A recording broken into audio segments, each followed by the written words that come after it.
최근 서울 강남권 오피스텔을 중심으로 해서 주세가 증가하고 있습니다. 주세는 보증금이 없죠. 보통 이제 한 주 단위로 임대료를 내는 것이 주거 방식입니다. 기존에는 이제 보증금을 최소화하기 위한 단기 임대 매물이 있었지만 최근에는 이제 주세가 굉장히 증가하고 있습니다.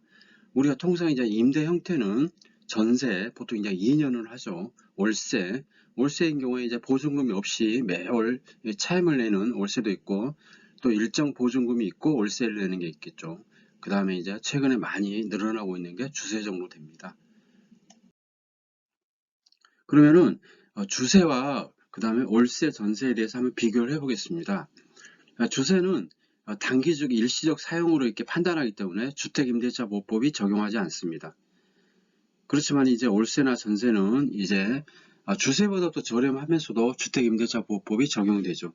하지만 이제 깡통 전세라든지 전세 보증금을 이제 이렇게 만기가 됐을 때 이제 회수하지 못할 가능성도 있기 때문에 굉장히 이제 걱정이 지금 태산이죠. 최근에 주세는 주 단위로 임대료 지급을 합니다. 대부분 보증금이 없죠. 그리고 이제 대부분 고객이 20대에서 30대입니다. 최근에 이제 전세 사기가 굉장히 많기 때문에 그 전세 사기의 어떤 위협을 리스크의 어떤 회피 방안으로 주세를 이제 많이 선호하는 것 같습니다. 그리고 이제 주택임대차법이 미적용되기 때문에 이제 경매 시에도 최우선 변제금이 없습니다. 임대인 입장에서는 이제 주택임대차보호법이 적용이 안 되기 때문에 이제 인상폭의 어떤 제한도 없고, 그 다음에 뭐 계약갱신 청구권도 적용하지 않습니다. 그리고 이제 월세 전세보다 이제 단기적으로 고수익이 가능하죠. 그리고 또 어떤 기간 공백기에 만약에 집이 한 뭐 2개월, 3개월 비어 있다 그러면은 그때 이제 단기 임대를 놓을 수 있기 때문에 이제 고수익이 가능하겠습니다. 그렇지만 이제 그 어떤 그 세입자를 이제 찾는 게 가장 중요하겠죠. 그 어떤 스타일에 맞는 어떤 세입자를 찾는 게 굉장히 이제 중요할 것 같은데, 최근에는 이제 주세의 어떤 취향이 초기이기 때문에 상당히 이제 어떤 예약률이 밀렸을 경우 상당히 호황인 것 같습니다. 그리고 이제 월세와 전세는 다양한 수요층이 존재하죠. 그렇지만 최근에 이제 기준금리가 많이 올라가지고 월세로 많이 전환하고 있습니다. 보통 이제 우리가 이제 전세 가격이 매매 가격보다 더 이제 비싼 경우가 이제 깡통 전세가 되겠죠. 최근에 이제 깡통 전세가 많이 늘어나고 있습니다. 역전세는 자기가 매진 전세 가격보다 많이 떨어져 가지고 이제 현재 전세가 더 이제 낮은 경우이죠. 최근에 이제 빌라라든지 이런 게 이제 전세 사기가 급증하고 있는데, 이제 건축업자가 이제 임대인이 돼가지고 어떤 전세 계약 후 이제 어느 정도 시간이 지난해 악성 신규 매수인에게 주택을 매매하고 이제 빠지는 경우가 있죠. 자기는 이제 수익을 취하고 빠지는데 그 신규 매수인이 능력이 안 돼가지고 임대차 종료 후에 보증금을 미지급하는 그런 깡통 전세가 급증하고 있고 전세 사기가 증가하고 있습니다. 최근에 이제 강남 대치동에 오피스텔 전용 32제곱미터 약 10평 정도 되죠. 요게 그걸 보면은 이제 주세가 그러니까 일주일 사용하는데 43만 원입니다. 대신 이제 보증금은 없죠. 그러니까 올로 계산하면은 172만 원이죠. 근데 지금 전세로 놓으면은 2억이 되고, 이제 월세 보증금은 1000만 원 정도 됩니다. 1000에 85 정도 됩니다. 예. 그래서 보면은 이제 아무래도 이제 저기가 주세가 좀 비싸겠죠. 비싸고 이제 아무래도 단기적인 상품이기 때문에 비쌀 수밖에 없다고 생각합니다. 그래서 이제 서울 강남구 오피스텔 중심으로 해서 주세가 늘어나고 있는데, 특히 이제 청년층 대상으로 해서 확산되고 있습니다. 그래서 이제 요게 이제 부담은 되지만은 이제 전세 보증금을 뜯길 수 있다는 그런 이제 공포가 있기 때문에 차라리 이제 어느 정도 더 비용을 지급하고 그런 어떤 주세를 좀 굉장히 이제 찾고 있는 것으로 이렇게 보입니다. 주세를 찾는 대상들이 이제 보통 이제 사회 초년생 2030들이 많은데, 최근에 이제 암호화폐라든지 미국 주식과 한국 주식이 많이 이렇게 빠져가지고 이제 어떤 굉장히 이제 손해가 커가지고 이제 목돈이 없기 때문에 주세를 찾아가는 안타까운 현실이 되고 있습니다. 현재 이제 우리가 이제 가장 큰 게 이제 전세 사기죠. 전세 사기라는 거는 이제 내가 일정 금의 어떤 보증금을 이제 지급하고, 그 다음에 임대인은 이제 보증금에 대한 어떤 금융성을 얻으면서 이제 나중에 이제 2년 정도 지났을 때 임대 보증금을 이제 반환을 해야 되는데, 반환하지 못해가지고 이제 경매가 되는 경우도 있고, 아니면은 이제 깡통 전세가 돼가지고 이렇게 그런 경우도 있고, 또 굉장히 어려운 경우가 있기 때문에 그걸 회피하기 위해서 상당히 이제 주세의 어떤 장점을 찾는 것 같습니다. 예. 임대인도 마찬가지로 이제 임대차 보호법이 적용하지 않기 때문에 어떤 시세에 따라 가지고 상당히 이제 많이 받을 수 있기 때문에 고수익을 취할 수 있죠. 주세가 지금 최근에 이제 오피스텔 중심으로 많이 되고 있는데, 아파트도 이제 늘어났다는 얘기가 있습니다. 서울에 이제 청담동의 현대아파트 같은 경우는 임대료가 한 주에 80만 원 정도인데, 이게 이제 전세로는 8억에서 9억 정도, 월세는 1억에 300 정도 되는데, 아무래도 이제 한 주에 80이면은 이제 올로 보면은 320 정도 되는데, 상당히 이제 비싸다고 볼 수 있겠죠.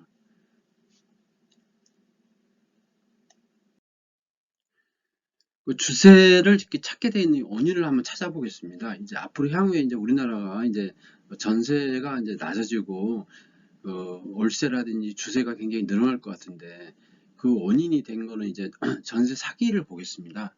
전세 사기 유형에는 이제 신축 빌라 갭 투자가 있겠죠.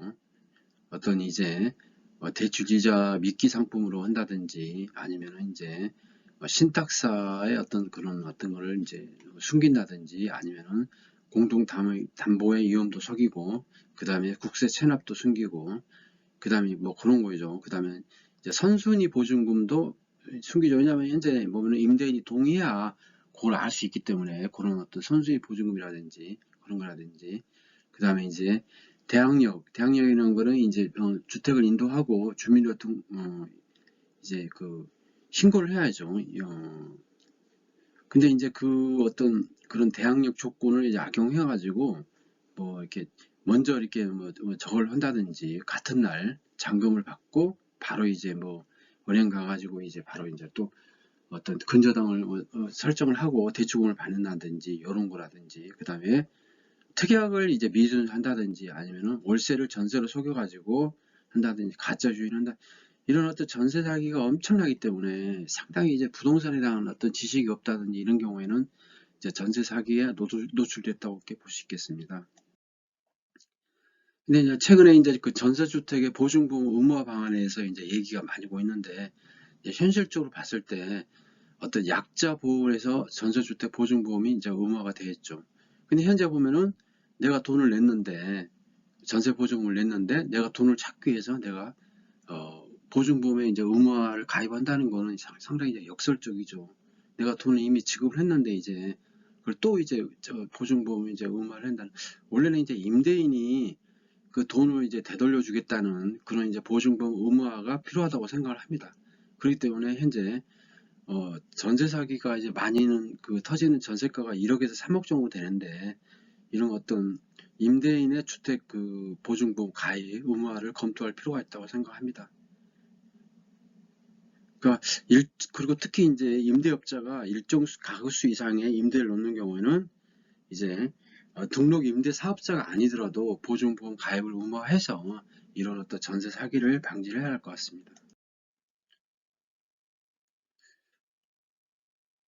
그리고 이제 최근에 이제 전세 사기 피해자가 굉장히 많은데, 결국은 뭐냐면은 여러 가지 이제 여러 거 있겠지만은 전세 어떤 보증보험은 지속은 계속 돼야 되고 또 확대를 해야 한다고 생각합니다. 왜냐하면 우리나라 지금 인구가 계속 이제 감소하고 있는데, 만약에 이제 어떤 이런 생산 인력이 집중되어 있는 20대, 30대들이 많이 몰락을 한다고 그러면 또 사회적으로 큰 문제가 있기 때문에 어떤 사기 피해자들도 적극적으로 구제를 해야 하지 않나 이렇게 생각을 합니다. 향후에 이제 그 전세 사기라든지 깡통 전세라든지 역전세 가장 큰 이제 이유 중에 하나가 주택 가격이 하락했기 때문이다. 만약에 주택 가격이 상승기에는 이런 얘기가 별로 나오지 않는데 주택 가격이 하락하니까 이런 이제 큰 이제 여러 가지 문제가 나오고 있는데 현재 우리가 이제 그 2003년도부터 2022년도까지 이렇게 쭉 보면은 주택 가격이 오르고 그다음에 횡보하고 오르고 했는데 그 각도를 보면은 특히 이제 문재인 정부 때 각도가 굉장히 심했죠. 그런 여파가 굉장히 현재 급조정을 받고 있다고 생각합니다. 코로나로 이제 거의 금리가 제로 금리까지 가는 저금리에다가 또 이제 어떤 유동성이 풀리다 보고 이러기 그러고 그다음에 이제 집이 모자란다는 그런 어떤 공포감에 이제 엄청나게 연끌을 했는데 결과적으로 이제 기준금리를 미국이나 한국이나 굉장히 올리는 바람에 이제 주택 가격이 급락하고 있고 전세 가격도 급락하고 있습니다. 향후에 이제 우리가 그걸 보면은 1980년대 후반에도 이제 주택이 많이 올랐죠. 그리고 이제 노태우 정부의 어떤 일기 신도시 어떤 그 입주를 앞두고 또 주택이 하락을 했죠. 그리고 또 노무현 정부 때 상승을 했고 이명박 정부 때 하락을 했습니다. 그리고 박근혜 정부 이제 중기부터 문재인 정부까지 올랐죠. 근데 그 기간을 보면은 한 6, 7년간에 반드시 이제 횡보를 했습니다. 조정과 기간 조정과 가격 조정을 받았는데 향후에도 그렇게 되지 않나 이렇게 생각을 합니다. 아파트 매매 가격 지수 증가율을 이렇게 보면은 이제 그 우리가 확신히 알 수 있죠. 2021년도에 굉장히 이제 후반기에 많이 올랐다는 걸 알 수 있습니다. 그리고 최근에 많이 빠지고 있다는 것도 이렇게 볼 수 있죠. 아파트 전세 가격도 동행해가지고 아파트 매매 가격과 동행해가지고 현재 차트가 이렇게 형성되고 있습니다. 이제 마지막으로 한국과 미국의 기준금리 추이를 보겠습니다. 기준금리 추이를 보면은 이제 2022년도 1월 달에 보면은 거의 이제 0에서 1% 정도 이렇게 그 정도였는데 기준금리가 벌써 최근에 보면은 미국은 4.5%, 한국은 3.5%까지 올랐습니다.